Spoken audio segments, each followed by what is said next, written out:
All right, good afternoon, good morning, good evening, and thanks for tuning in. My name's Chris Baroni. Just wanted to give you guys kind of a hopefully quick update video on a few things kind of going on and things that I want you to be aware of. First and foremost, today, 28th of May, I went ahead and after sending it at least once or twice before, sent in my motion for an appeal, in this case regarding the order from the court validating the election. So that was accepted today. Now, accepted meaning the court is taking it into consideration. It was filed. So we'll wait to get an answer back on that. I know a few people had asked some questions regarding, well, what was the point, since, something about the elections coming or things of that magnitude. The only thing I can tell you is the point is the ludicrous nature for which a decision of that magnitude could be made, and the rights of voters and homeowners that were violated in the decision that was made. Again, this outcome, regardless of whether or not you're in favor of it, is not what the law states. It's not what the corporate code states. And in my objections, there was no way to defend it. So because the decision that was made is, and I won't rehash it, unlawful, it deserves an appeal and will continue for as long as need be, regardless of an election that should have been had many months ago, which is another problem I wanted to bring up. So, as many of you know, Harriet Cohen sent out an email a couple months ago stating something about the election.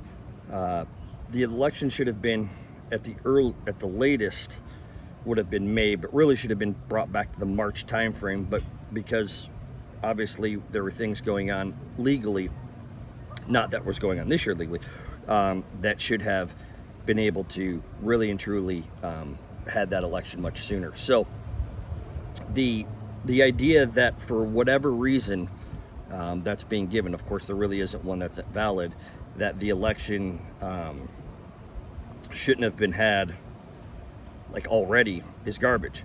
In fact, as many of you know, I've already paid for an election company to send out all the information, and many of you have gotten it, and it should have been had right away. I mean, it could have been had the day after the order, okay? Because regardless, the court case can be appealed no matter what. So the idea that somehow they needed more time is complete and utter nonsense. The rules haven't changed since when they were put out back in 2019 to affect 2020 elections, and the email that was sent out by Cohen specifically stated that boards should not be taking advantage of this in order to stay in place longer, which is precisely what they're doing. And there's no reason and no accountability for that. My guess is that this is a part of the the ploy in the game that they're wanting to play. So it's a legal matter, and one that needs to be heard by the court as to why the election hasn't already been had. Okay, there's no excuses for it. So I wanted to make sure you guys were aware of that. The other thing is, I know we had spoke in the past about how directors were taken off of a bank account and weren't able to see the portal, and this was one of the complaints that were had by the two people who were on the board, and then some of the people who supported the recall. The ironic thing is it's exactly what they've done. So they've taken Mike and Paul off of seeing anything from the portal and from the bank account, so that way if they take out money, they won't know where it's going. And that's really the key when it comes to Lordon Management. And they do this in a lot of their associations. And what they do is they, try to get in with a few people, and then they begin their embezzlement and their misappropriation campaign pretty quickly. In fact, a key component of that, just so you know, and the board, the 3 members are complicit in it, Hal, Harriet, and Michael Allan, is the over $13,000 they gave Shelby Wagner of Lordon Management.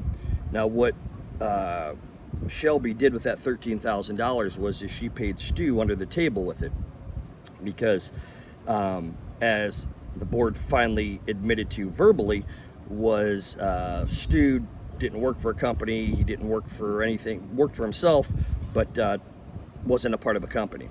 And the reason why they paid Shelby that was because that would be the excuse the board would be able to use on why they personally don't have the contract. Well, that's okay, but we want to see what the receipt that Shelby turned in was, and of course they haven't given it.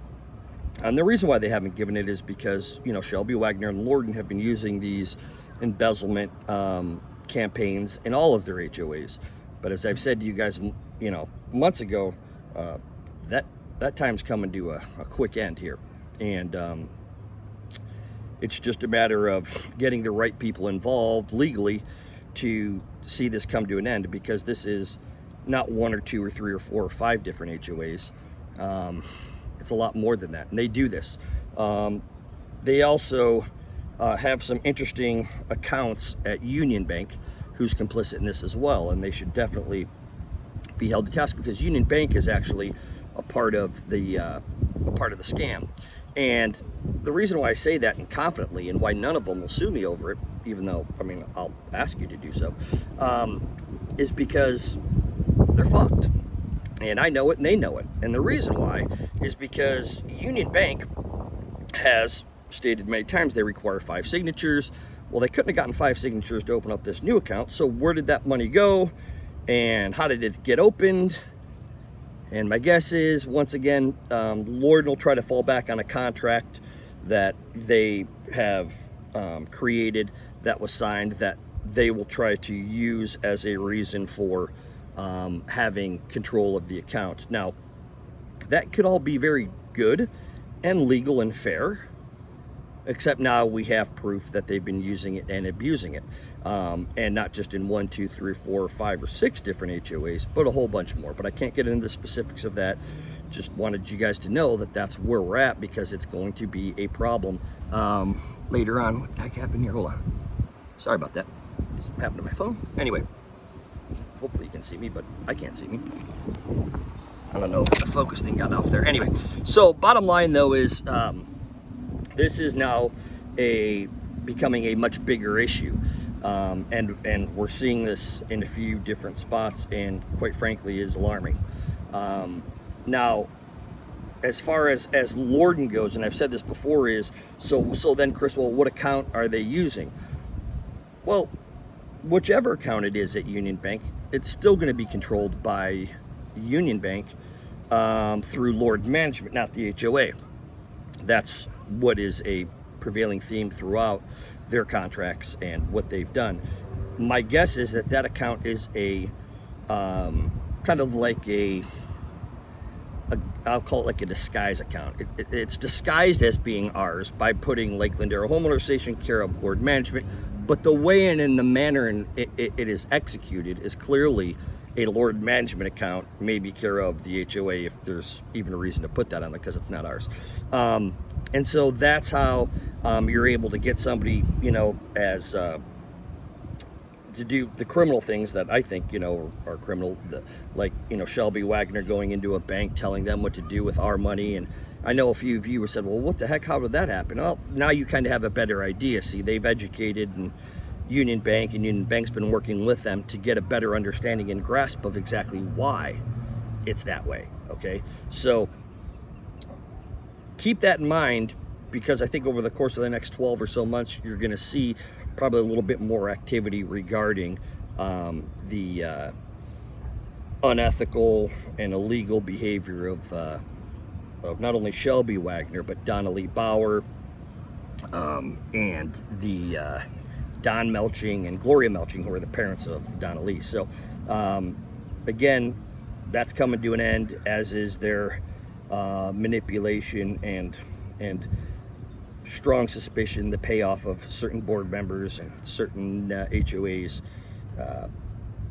that get them to be very obedient. All right. The other part of this that I wanted to make before time's up, I'm trying to keep these things down to a minimum time, is what Harriet, Cohen, Michael, Allan, and Siegel have been doing at the country club, which is absolutely positively horrible. I can't think of a more inept way of conducting business than bringing in volunteers who are to be working on our gas lines, apparently our roof and our electrical, and then having people during this COVID crisis, which is not essential work, doing demo work without insurance. And I think stated that Michael Allan said, oh yeah, even if there's asbestos, no one will know about it for 30 years. Okay. This type of ignorance and lack of any sort of solid business judgment is a grave concern. Because the liability there is exponentially so high, all of us are going to pay for it if something happens. Doesn't matter whether you like it or not, it's how it works. And that's the importance when you're a corporation and you give controls to, 3 amateurs who've already withdrawn, I think, 60, 75, 80,000 out of our account. And that 80,000 was put in there while myself and the board were there, thankfully, because we'd probably be in deep trouble. And we will be again by the end of the year, is my guess. On that note, though, keep in mind that, this board has also failed miserably in even putting a single dollar into our reserve account.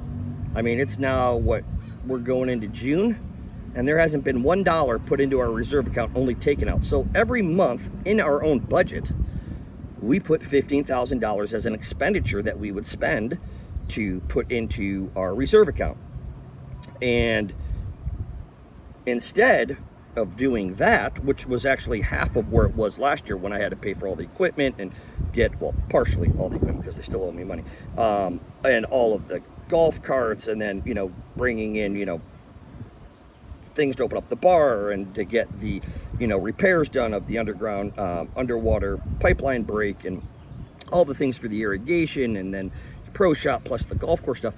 All of that was obviously paid for, and we had spent that money in order to save more later, right? That was the whole goal, is make the investment early and then be able to make your assessments with regards to capital expenditures and money based on what we've known after like a full year under our belt. But unfortunately, what's happened is that money that we would have been gaining, and a tremendous amount of money, and for reasons I can't even tell you, but that would have been a tremendous amount of money, really and truly never came to a full fruition, because basically what it's cost you, the homeowner, when it's all said and done, to unlawfully put Harriet Cohen, who was being sued by the HOA at the time that she was put on the board, is a tremendous amount of money. It's that 60 that they've taken out. It's probably another 100 or so that they've pissed away, dealing with, security guards getting paid 13, 18, whatever the heck it is. I don't even know. I don't think it's that high, but I know it was quite a bit of money, like 6,000 or 8,000 a month. And then, putting up cameras, which, we still have yet to see the receipts on that. But these are big issues that, listen, I get it. Most of you, if you're watching, it's probably, you don't care, but it's fine, because in part I do this video to those that actually will care, but it will be something to point back to. And as I've said to you guys from the get-go, I wasn't going to mislead you, and I'm not. And you're going to see it's going to be very difficult towards the end of this year. Now, there has been very little investment put back into this country club in the last 5 months. In fact, almost all of the money has gone to things that aren't an investment, and they've been to help pay the attorney, because, again, the association who was brought into the lawsuit wrongfully and has no legal standing to begin with, because, again, the liability of the corporation begins as soon as a lawsuit's filed on their behalf. Well, there were no minutes that indicated, there was no vote on it, and certainly we know that Cohen wouldn't be able to vote on it. So we now have a big issue, and Hal wasn't even a part of the lawsuit to begin with. So, I mean, it's a cluster. So that's really it. Just wanted to give you guys kind of a heads up, and hopefully not too much time. But if you do have any questions, feel free to continue to email me or send me a message, and hopefully I can get them answered. But hope all of you are doing well, and look forward to seeing you out there. Thank you.